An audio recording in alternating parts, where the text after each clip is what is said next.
ба що бим ще тепер придумав, ба що бим годен іще написати. І день і ніч не йдемо із розума ото письмо, що ми загнала мати. Вона ми пише: син то у нас єден, і мог бись нащивити на сходні святковій. Мені купив вже теплий костюмен, а десь би хотів уже на драгі нові. Мені не любиться, уж пишеш ти стихи. Уж пурла слава ходить з тобою цугом. У ліс ще ось у молоді роки ходив у полю із вудцем за плугом.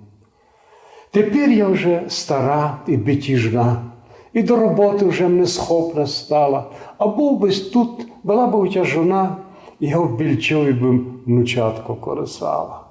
Но то дітей по світу розгубив, свою жону другому дав в роботу, а сам на неї до того дожив, що не влізеш з п'яного болота. Любимий сине, Котя так прокляв. Малимись був і добрий, і смиренний, і всі казали, коли в нас зустрічав. Який щасливий тот старий Єсенін. На тебе надія пропала. Душа болить за всі твої гріхи. Отець Сарака вже не чекать великі гроші за твої стихи. Бо кульку без не мав, думаю, їх не зашлеш. І от того ще гурші слова лються.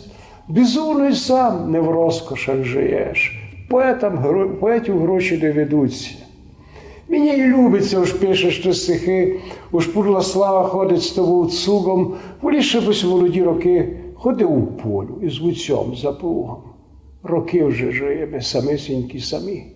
Кунь нам здохне, й ти пішов варш, а був бись тут, при твоєму умі, був бись біру, а ведь Богдайно втараш. І ніко з нас бися тогди не сміховав. Ти бися не мусив так фарлувати.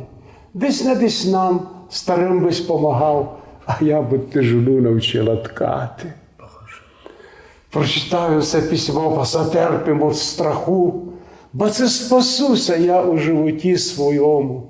Добре, це я мамку розповім, май розлучно в письмі другому.